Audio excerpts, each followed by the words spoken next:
네. 윤석열 대통령께서는 그 히딩크의 어퍼컷을 굉장히 좋아하시는 것 같습니다.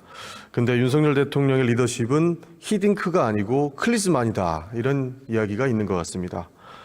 전략도 없고 전술도 없고 지금 대한민국의 팀워크가 무너졌다. 이런 것들을 보면 지금 한국 축구의 클리즈만호가 이런 것들을 복습하고 있는 것 아닌가 하는 평가를 받는 것 같습니다. 그래서 최고의 팀으로 이것밖에 안 되는 것인가에 대한 의문점이 우리 많은 국민들께서 있는 것 같은데요. 문제는 뭔지 아십니까? 자기 잘못을 모른다는 겁니다. 자기 잘못은 모르고 선수들 간에 분란이 있다.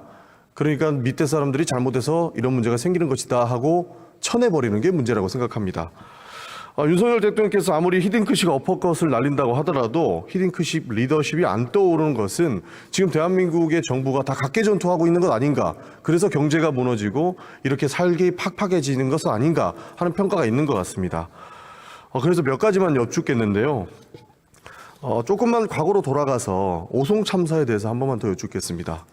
오송 참사 지금 많은 시간이 지났는데요. 정부에서는 누구 책임이라고 생각하십니까?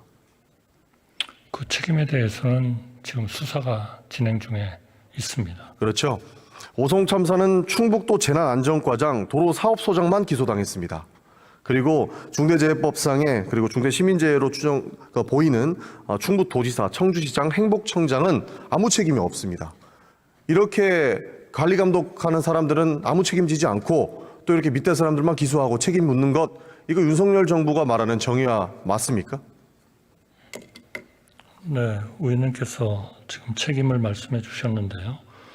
기소된 분들은 물론 수사를 통해서 기소가 된 거고 행복청장이나 이런 분들은 정부 책임을 물은 거죠. 그러나 그분들이 기소를 되거나 할 정도의 책임이 있느냐, 그거는 역시 수사를 담당했던 분들이 결국 판단하실 수밖에 없는 일이고, 그거는 대통령께서 그 수사 자체를 지시하거나 하시기는 그거는 대통령의 임무는 아니다. 저는 정부에서 보셔도 지금 충북도지사나 청주시장, 행복청장 이 사람들은 잘못이 없다 이렇게 보십니까?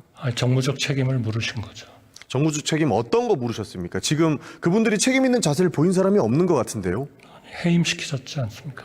아니요, 충북도지사랑 청주시장은 그대로 지금 업무를 재개하고 있지 않습니까? 네. 이분들은 어떻게 했으면 좋겠습니까? 글쎄요, 그분들에 대한 책임도 분명히 수사기관에서 봤을 거고, 정무 책임 쪽을 할 때에는 그분들에 대한 정무 책임보다는 행복청장에 대한 정무 책임을 물으신 그런 결정을 하셨다. 이렇게 하니까 밑에 사람들이 잘못했다 하고 끝나는 경우가 되는 것 같습니다. 이태원 참사 지금 진상규명이 잘 될 거 있다고 보십니까? 저는 기소가 됐고 재판이 진행 중에 있기 때문에 재판 과정을 통해서 잘 밝혀질 수 있지 않을까 그렇게 생각합니다. 진상규명이 제대로 안 되는데 어떻게 책임자 처벌이 가능하겠습니까? 총리님이 직접 국무회의 주재하셔서 거부권 행사하셨죠? 그러니까 진상규명이 안 됐다는 거는 우리 의원님의 생각이시죠. 네. 거기 거부권은 왜 행사하셨습니까? 그러니까 몇 가지 이유가 있었지 않습니까? 우선 첫째로 진상조사의 문제는 500명의 경찰특별수사본부가 조사를 했고 검찰이 보안 수사를 했고 거기에 따라서 21명이 기소가 됐습니다. 그리고 기타 거기에 조사위원회의 권한이나 이런 것들이 우리의 과거의 판결 이런 것들로 봤을 때 비례 원칙이나 헌법의 어떤 정신에 안 맞는다. 그럴 소지가 있다 하는 그런 몇 가지 이유를 들어서 제의를 요구하신 것으로 알고 있습니다.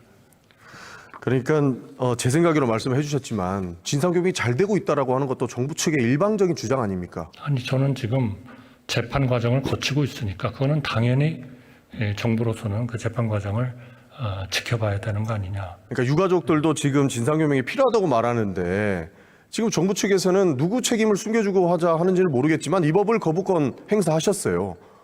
아니 그러니까 우리가 보면 수사 과정 보자. 아니 그러니까 그거는 정부 보고 판단하라고 그래가지고 대통령의 권한으로서 제2요구권을 행사하신 거 아니겠습니까?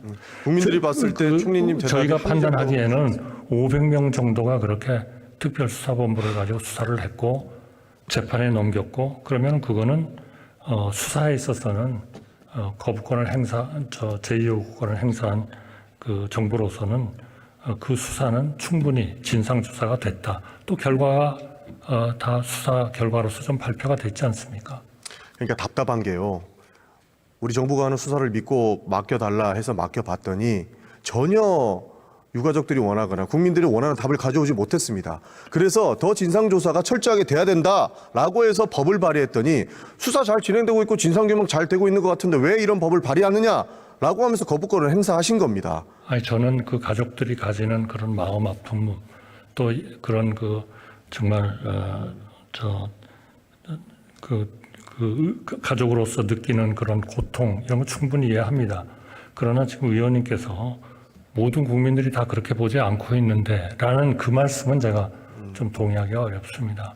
많은 국민들도 이러한 그 조사가 나름대로 진행이 됐고 재판 과정에 거치고 있다는 것에 대해서 인정을 하고 있고 또 정부가 행한 제2요구권에 대해서도 그거는 합당한 그러한 조치였다라고 의견을 제시하는 분들도 굉장히 많습니다. 그러니까 너무나 이제 그 가족들의 고통과 그런 참담함은 저희가 분명히 압니다만 이것을 법을 통해서 다시 진상조사 아마 이런 것들을 시작하는 것은 지금까지 그 500명 가까운 그런 경찰특별수사본부가 수사해서 그 결과를 내놓은 그러한 상황 또 거기에 대해서 재판을 받고 있는 상황하고는 조금 저희는 적절치 않다 이렇게 판단했다는 말씀을 드립니다. 그러니까 그렇게 나 몰라라 하는 겁니다. 지금 잘 되고 있으니까 믿고 맡겨달라고 하시는 건데요. 그게 클리즈먼 감독이랑 비슷하다는 겁니다. 그래서 총리께서 지금 제2의 클리즈먼이 되는 것 아닌가 하는 의문점이 있습니다. R&D 예산도 대폭 삭감했습니다. 이것은 왜 삭감했습니까? 의원님께서 그동안에 이제 검토를 많이 해주셨고 또 여야가 합의를 하셔가지고 살릴 것은 다시 살렸고 그래서 전체적인 예산을 통과시켜 주신 데 대해서 감사의 말씀을 드리고요. 행정부가 제출했던 그 예산의 취지는 좀 더 그 기술적인 요소가 큰 그러한 프로젝트들에 좀 더 재원을 배분하는 게 좋겠다. 그리고 그 젊은 과학자들 이런 분들이 좀 더 많이 참여할 수 있는 기회를 줬으면 좋겠다. 그리고 국제적으로도 아주 그 소위 최첨단 그런 연구를 하는데 우리가 좀 더 적극적으로 참여할 수 있는 그런 예산을 좀 배정했으면 좋겠다. 이런 이유 때문에 조정을 했습니다. 그러나 국회에 제출한 다음에 우리 여야가 논의를 하셔가지고 하나의 그런 조정안을 만들어 주셨기 때문에 지금은 그거를 잘 집행하려고 하고 있고 이거를 이제 올해 운영을 해보고 그걸 기초로 해서 앞으로 좀 더 좋은 방향으로 그 전체적인 R&D 물량 자체를 늘리겠다라는 그 약속을 아마 이번에 우리 기술인 그 협회에 가서 대전에 가셔서 대통령께서 말씀하신 것으로 알고 있습니다. 그러니까 윤석열 정부가 지금 앞뒤가 다르다라는 게 과학기술을 살려야 된다라고 그렇게 말씀하시면서 R&D 예산을 싹 잘라버렸어요. 그리고 방금 취지를 우리 총리께서 잘 설명을 해주셨는데요. 좀 더 기술적인 요소가 큰 것을 만들겠다 하는데 R&D 예산 자르는데 무슨 기술적인 요소를 더 살릴 수 있겠습니까? 의원님, R&D 기술이야말로 정말 잘 써야죠.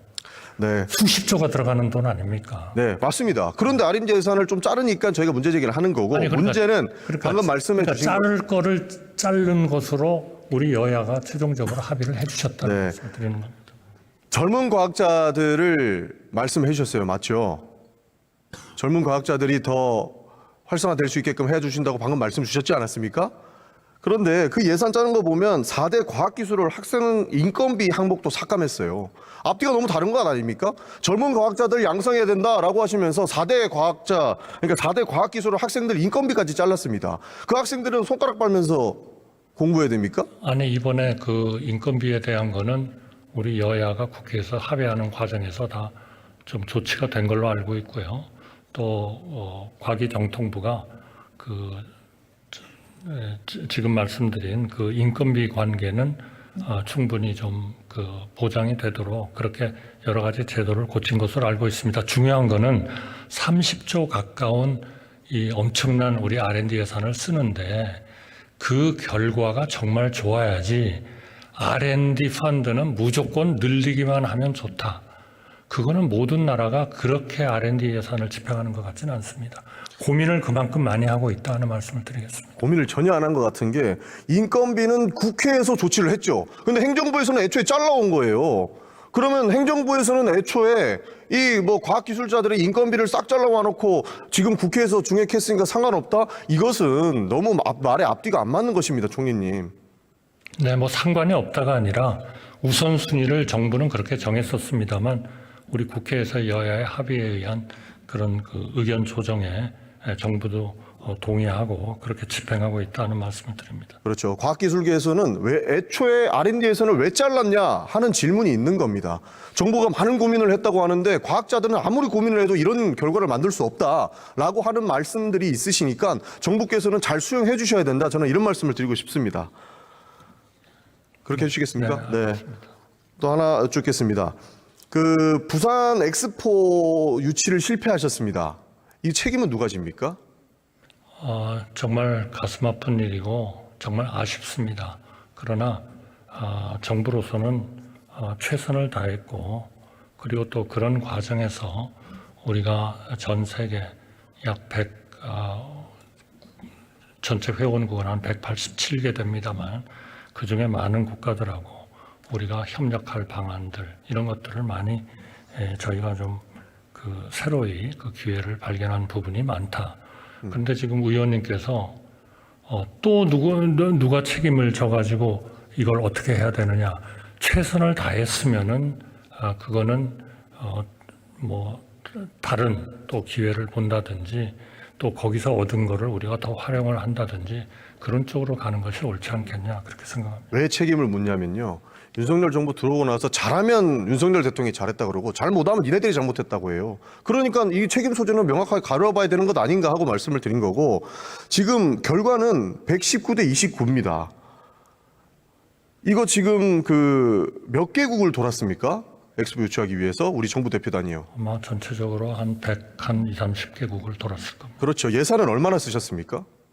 전체 예산은 뭐 저희가 정부는 정부에서 주어진 그런 예산을 출장비를 썼기 때문에 그러니까 수천억의 혈세를 썼는데 수천억은 아닙니다. 그게 될 수가 없죠. 그럼 얼마 쓰셨습니까? 아니 저희 출장비를 쓴 거라니까요. 출장비가 얼마 정도 됩니까? 그러면? 글쎄요, 제가 정확한 규모는 모르겠습니다. 그러면 수백억은 된다고 보십니까? 글쎄요, 뭐 필요하시면 저희가 한번 수백억은 무조건 된다고 저는 생각합니다. 한번 찾아보겠습니다, 총리님. 네, 그렇게 하시죠. 많은 대표단들이 몇백 개국을 다녀오셨어요. 근데 몇백억 안 썼다고 말씀하시는 것은 좀 무리가 있는 것 같고요. 아니 제가 몇백을 안 썼. 그 돈이 네. 작다는 것이 아닙니다. 그러나 하여튼 그 쓰는 돈만큼 하기 위해서 최대한 노력은 했다는 말씀을 좀 드리는 거예요. 그러면 페이는 제대로 분석하셨을 거라고 봅니다. 이번 엑스포 유치 실패의 페이는 무엇이라고 생각하십니까? 그거는 이제 저희가 경쟁한 국가들하고 좀 여러 가지 그런 관계들이 있기 때문에 일종의 그거는 하나의 외교적인 이런 상황으로 생각하고 제가 자세히 말씀드리는 것은 적절치 않을 것 같습니다. 아니 페인을 분석하셨으면 결론은- 대정부 질의를 물어보는 국회에서는 자세하게 말씀을 주셔야죠. 결론은 저희가 부족했고 그리고 정말 성공하지 못해서 아쉽고 또 국민들께 죄송하다 하는 말씀을 드립니다. 발표 직전까지는 언론에 6대 4 정도 된다. 조금만 더 하면 더 이길 수 있다. 그래서 더 많은 대표단이 해외로 파견됐습니다. 뭐 꼭 그것 때문에 파견된 것은 아닙니다. 네. 하여튼 최선을 다하자 하는 거죠. 그러니까 국민들께는 이길 수 있다고 말씀하셨지 않습니까? 그렇게 얘기한 적 없습니다. 그러면 질 거라는 보고도 있었습니까? 아니 어렵다는 보고는 계속 들어갔다고 생각합니다. 그러니까 저는 정보력이 없다고 보는 겁니다. 이길 수 있다라는 보고가 들어왔으니까 언론에다가 이길 수 있다라고 아니 대통령님이나 저나 그 얘기를 한 적이 없어요. 끝까지 그러면 말씀을 안 하셨다는 겁니까? 언론에서 그럼 잘못 쓴 겁니까? 어렵다고 말씀을 드리면서 네. 그러나 뭐 잘 되면 좀 좋은 결과가 나올 수도 있다 하는 정도였지 저희가 그거를 상대방 국가가 있고 또 사우디대로 열심히 하고 있는데 저희가 어떻게 그거를 단정을 하겠습니까? 아무리 좋은 말을 갖다 부신다고 해도 좀 적당히 졌어야 그런 말이 통할 것 같습니다. 문제는 한쪽 얘기만 듣는 것 같다는 느낌을 많이 줍니다. 우리가 임진왜란 때도 어땠습니까? 한쪽에서는 전쟁 난다, 한쪽에서는 안 난다라고 했는데 그 안 난다는 얘기만 듣고 1년 뒤에 임진왜란 터진 것 아닙니까? 결국에는 양측 정보가 부족했던지 아니면 그런 판단을 했던지 그런 고위직들의 무능에서 이런 일들이 발생하는데 저는 이 엑스포 유치가 이 정부의 무능을 보여주는 단편적인 예다 이렇게 생각합니다. 총리께서 어떻게 생각하십니까? 뭐 하여튼 죄송하고 그리고 정말 아쉽게 생각합니다. 그 재벌 회장님들 모시고 부산 가서 떡볶이 드신 것은 어떻게 설명할 수 있습니까? 대통령실의 일정입니까? 글쎄요, 네, 대통령실에 정부와는 아무런 상의가 없었습니까? 대통령의 행사니까요. 대통령실에서 알아서 한 것이다 라는 것이죠. 뭐 알아서 한 거라기보다는 대통령실의 참모들이 기획한 것이다 그렇게 생각했습니다. 대통령실에서 참모들이 기획해서 재벌 총수들이 부산에 가서 떡볶이 드신 것 정부는 모르는 일이었던 것이죠. 글쎄요, 뭐 같이 가신 것이 뭐 특별히 잘못되지는 않았지 않습니까? 알겠습니다. 기업들하고 같이 다니실 수 있는 거죠. 알겠습니다. 그러면 시간이 없어서 다른 거 한번 여쭤보겠습니다. 국방부 장관께서 우크라이나에 전면 지원하겠다 하고 인터뷰한 거 아십니까? 글쎄요, 그 전면의 개념이 뭔지는 뭐 좀 제가 100% 다 판단하는 어렵겠습니다만 저는 우크라이나에 대한 지원은 충분히 저희가 인도적인 지원을 하고 있었고 또 앞으로 우크라이나의 그 재건 이 문제에 적극적으로 참여하는 그런 그 접촉과 계획들을 가지고 있기 때문에 이것이 지금까지 우리가 전혀 생각하지 못한 또는 하지 않았던 일들을 뭐 새로이 뭐 본격적으로 한다. 그런 표현은 저는 아니었으리라고 보고요. 더 필요하시면 국방부 장관님으로 하여금 좀 답변 드리도록. 제가 조금만 이따 물어보겠습니다. 지금 우크라이나 지원은 어떤 걸 하고 있습니까? 우선 첫해 뭐 둘째 해 약 3억 불 저희가 지원을 했고요. 그리고 2025년부터 한 25년부터 28년까지는 저희가 이제 주로 재건 쪽에 도와주는 쪽으로 그런 네. 계획을 가지고 있습니다. 그러니까 국방부 장관께서는 우크라이나에 전면 지원하겠다라고 언론에 인터뷰를 하셨고요. 여기서 러시아가 발끈했습니다. 아니 저는 그런 뭐 의지로서 알고 있는데 혹시 국방부 장관께서 다른 아니, 총리께서 답변을 하셔도 될 만한 게요. 국방부 장관 개인 의견이다라고 꼬리를 내렸어요. 러시아에서 발끈하니까요. 이 내용 파악하고 계시지 못합니까? 네.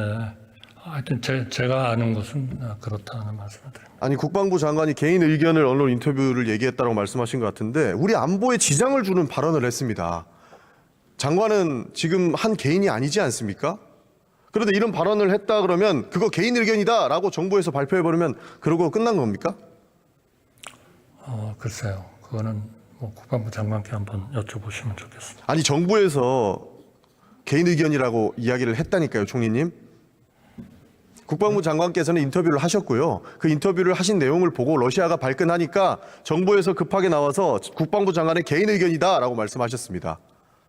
하여튼 기본적으로 우리가 우크라이나하고 어떻게 할 것이냐 하는 것들은 제가 알고 있기로는 지금 방금 의원님께 말씀드린 그런 내용들로 알고 있는데 혹시 뭐 딴 생각이 있으신지 이런 걸 한번 여쭤보시죠. 아니 장관의 공식적인 발표를 개인 의견이다라고 치부할 수 있냐고 질문을 드리는 겁니다. 글쎄요. 제가 글쎄옵니다. 가끔 뭐 강요들이 그런 이 얘기를 뭐 하는 경우도 있습니다만 이번에는 어떤 컨텍스트에서 그렇게 하셨는지를 그건 한번 국방부 여기서 아니 콘테스트가 왜 나옵니까? 인터뷰에서 국방부 장관이 우리 안보에 우려를 줄 수 있는 말씀을 하셨는데 여기에서 개인 의견이다라고 꼬리를 잘랐어요. 이렇게 되면은 더 큰 안보에 위협을 주는 발언을 하셨을 때는 어떻게 책임지실 거냐 묻는 겁니다. 이런 부분들은 개인 의견이라고 치부될 것이 아니지 않습니까? 그런 문제는 뭐 충분히 저희가 또 뭐 필요하면 뭐 설명도 했을 거고 그런 것으로 알고 있습니다. 국방부 장관이 언론 인터뷰에서 북한과 전면전을 준비 중이다라고 말씀하신다면 어떻을 것 같습니까? 그것이 사실인지 사실이 아닌지는 국방부 장관님이 더 잘 아시지 않겠습니까? 또 그리고 그것이 어떤 임팩트를 줄 건지도 가장 잘. 그것을 개인 의견으로 축소해서는 안 된다라는 겁니다. 장관은 한 개인이 아니고 국민을 대표하는 분 아니십니까? 그 안보를 모두 쥐고 있고 대통령의 군 토수권을 받들어서 이행해야 하는 사람이 안보에 지대한 영향을 줄 수 있는 얘기를 하셨는데 정부에서 그에 대한 책임을 묻지는 않고 그거 개인 의견이에요 하고 넘겨버린 겁니다. 이 정부의 무능을 명확하게 보여주고 있는 것 아닙니까? 만약에 내각이 잘못하면 그 개인 의견이다라고 계속적으로 말 번복하고 바꾸실 겁니까? 아니 그러한 것인지를 한번 국방부 장관께 여쭤보시는 게 좋겠습니다. 알겠습니다. 그럼 국방부 장관께 한번 여쭙겠습니다. 감사합니다, 총리님. 장관님, 국방부 장관님 앞쪽으로 부탁드리겠습니다.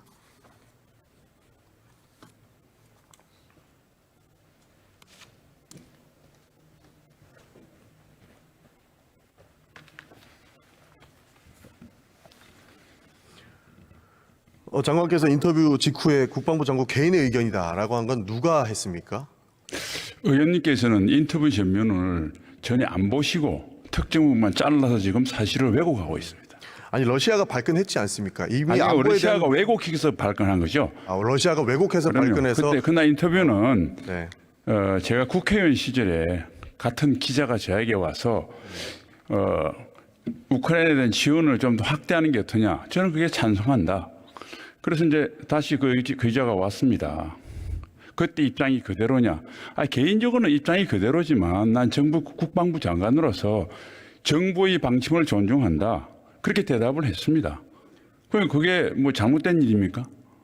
아니 국방부 장관의 개인의 의견이라고 무시할 만한 안보적 위험이 가중되지 않겠습니까? 아니 그거는 의원 때 가졌던 개인적인 견해를 그대로이냐라는 질문에 답을 한 겁니다. 그리고 저는 국방부 장관의 입장으로서는 정부의 방침을 적극 지지한다. 그것을 푸틴 러시아가 왜곡해서 네. 공격한 겁니다. 왜곡했다고 말씀하시니까 네. 다른 사례 하나 드리겠습니다. 12.12 군사반란은 전두환이 나라를 구하기 위해서 나온 것이라는 발언을 유튜브에서 하셨는데 그것을 인사청문회에서 여쭤보니까 장관께서는 앞뒤 자른 왜곡이다라고 말씀하셨습니다. 그 전문을 제가 봤습니다. 전혀 왜곡이 아니었던 것 같은데요. 아닙니다. 신인균이라고 하는 유튜브 진행자가 지금도 군사구 됐다가 가능하냐 그런 측면에서 그건 절대 불가능하다고 설명하는 과정에서 나온 이야기고 절대 그게 12.12를 찬양하거나 이렇게 한 전혀 아닙니다. 최근에 전두환 대통령까지 사람들은 권력욕 독재자 이러는데 12.12하고 박정희 대통령이 돌아가시는 그 공백기 서울의 봄이 일어나고 그래서 전 그때 당시 나라를 구해야 되겠다 나왔다고 봐요. 이렇게 말씀하셨어요. 이게 어떻게 왜곡입니까? 아니요. 그게 나라를 위해서 구했다고 하더라도 지금 현재 그런 상황이 다시 오더라도 쿠데타는 일어날 수 없다는 걸 강조한 것입니다. 그런 상황이 다시 와도 쿠데타는 일어날 네. 것이다. 나라를 구했다라고도 생각하십니까? 아니 나라를 구한다는 생각으로 나왔다 하더라도 전두환 대통령이? 그러니까 전두환 대통령이 그런 마음을 갖고 다시 제2의 전두환이 나오더라도 그 당시 할 때는 우리나라는 이미 쿠데타를 할 수 있는 나라가 아니다. 그것을 강조한 겁니다. 독재자가 물러나고 민주주의가 올 수 있는 유일한 기회를 독재로 막아버린 것 아닙니까? 그러니까요. 그러니까 그런 상황이 1980년도나 81년도는 있었는데 20년 지난 지금에는 40년이 지난 지금에는 전혀 불가능하다는 것을 강조한 것입니다. 되게 충격적입니다. 장관께서 국방위 국회의원 시절에 독도를 영토 분쟁 지역이다라고 발언하신 것을 봤습니다. 지금도 입장이 동일하십니까? 아니 거기 페이스북이나 글가를 보면 일본이 그렇게 주장하지만은 우리는 그게 말려서는 안 된다 그랬고요. 따지 공식적인 거로 작년 9월 달에 청문회 할 때 절대 그것은 받아들일 수 없다. 일본은 말이 안 되는 소리를 한다고 제가 분명히 이야기를 했습니다. 일본은 말이 안 되는 소리 계속하고 네, 그리고 그 당시 국방위 할 때도 만일 제 발언이 문제였으면 그때 많은 언론과 야당 의원님들 아무도 문제 제기하지 않았습니다. 문맥을 알았기 때문입니다. 근데 이제 장관께서 취임하시고 나서 영토 분쟁 지역 기술한 국방부 기본교재 사건 나오지 않았습니까? 네. 이 부분은 사과하셨어요. 근데 그거는 제가 직접 제가 오기 전에 이미 내용이 다 발간이 된 거지만 제가 최종 발간되는 그 책임자로서 꼼꼼히 살피지 못했다는 점은 제가 사과를 한 겁니다. 그러나 제가 영토 분쟁을 정당화하거나 한 적은 절대 없습니다. 발간 실무자는 찾았습니까? 지금 감사가 진행되고 있고요. 감사와 병행해서 정신교육 교재 전반에 대해서 살펴보고 있습니다. 감사가 언제 끝날 예정이십니까? 진행되고 있습니다. 아니 이게 너무 오래 끌 수밖에 없는 상황도 아니지 않습니까? 이거 실무자 찾아가지고 누가 이런 것을 넣었는지 확인한 다음에 징계하는 것 그렇게 어렵습니까? 아니, 국민들께서 다 감사가 분노하고 진행되고 있는 지점 있습니다. 아닙니까? 감사가 진행되고 있습니다. 알겠습니다. 그럼 다음 질문 하나 드리겠습니다.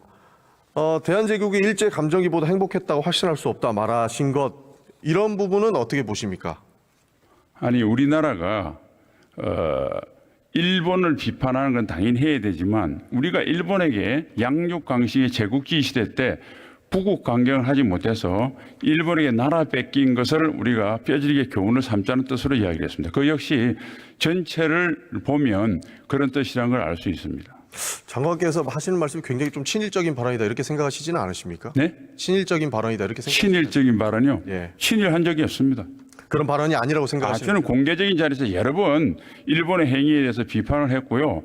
그러나 우리가 구한말 나라를 잃은 그 교훈은 일본에 대한 제국주의 침략에 대해서 비난함과 동시에 우리가 거기에서 아무런 대응을 제대로 하지 못했던 것에 대해서도 반성해야 된다는 뜻입니다. 알겠습니다. 다음 질문 때문에 들어가셔도 좋습니다. 예.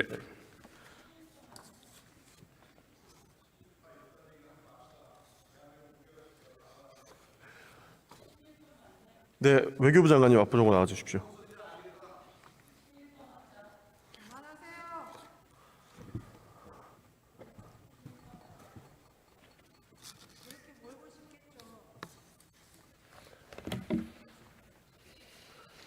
기본적으로 확정 편향이 조금 있으신 것 같습니다. 기본적으로 답변을 하는 거 들어보면요. 외교부 장관께서는 오랫동안 공직 생활을 하셨기 때문에 그런 생각은 안 했으면 좋겠다는 말씀 먼저 드리겠습니다. 좀 전에 순방 왜 포기했냐라고 하니까 말씀을 잘 못 하시더라고요. 제가 대통령실에서 발표한 것처럼 여러 가지 요인을 검토한 결과 순방을 연기했다고 말씀드렸습니다. 네, 선행팀이 몇 명이나 나가 있었습니까? 제가 구체적인 숫자는 알고 있지 않습니다. 기본적으로 정상 외교, 국빈 방문을 하면 굉장히 많은 인력이 나가 있지 않습니까? 그리고 제가 파악한 바로 의하면 많은 기업들도 MOU를 위해서 나가 있었다고 하고 그 순방을 준비하기 위한 사람들이 대거 출국해 있는 상황이었는데 왜 이렇게 급박하게 취소됐는지 국민들이 궁금해합니다. 아시는 대로 말씀을 해주시면 좋을 것 같습니다. 대통령실 발표대로 여러 가지 요인을 검토한 끝에 내린 결과이고요. 그리고 재반 사정을 감안해서 민생들 그런 현안에 집중하는 것이 옳다는 참모들의 건의를 받아들인 것으로 알고 있습니다. 예전에 대통령 말씀하신 거 보면 민생이 순방이다 이렇게 하셨거든요. 근데 민생 때문에 못 나가겠다라고 하는 것은 말의 앞뒤가 맞지 않지 않습니까? 대통령실 발표에 따르는 것을 말씀드렸습니다. 외교부 장관은 어떻게 생각하십니까? 순방 나가는 것이 민생과 무관합니까? 당연히 순방은 민생과 연관이 있지만은 이번 같은 경우에는 여러 가지 사정을 감안을 해서 순방을 연기한 것입니다. 자, 그러고 나서 그 북한의 도발 때문에 못 나가겠다 이렇게 말씀을 하셨어요. 맞습니까?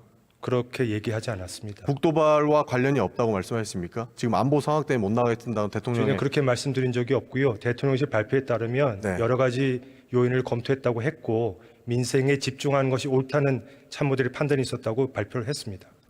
그러면 그 민생에 관련된 내용들이 어떠한 내용들인지는 정확하게 파악하지 못하고 있고 대통령실에서 취소하자라고 며칠 전에 통보했기 때문에 외교부에서는 다 취소를 했다 이런 말씀이십니까?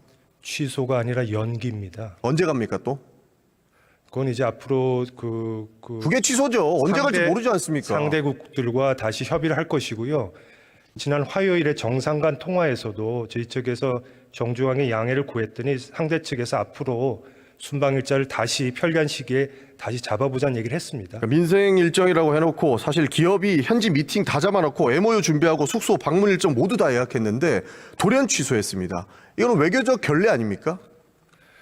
그 순방 연기 결정을 하고 나서 외교 경로를 통해서 설명을 했고요. 그리고 정상 간 통화를 통해서도 정중하게 양해를 구해서 다 상대 측은 이해를 했습니다. 결례입니까? 외교 결례라든가 외교 참사라는 데는 동의하지 않습니다. 결례도 아니다.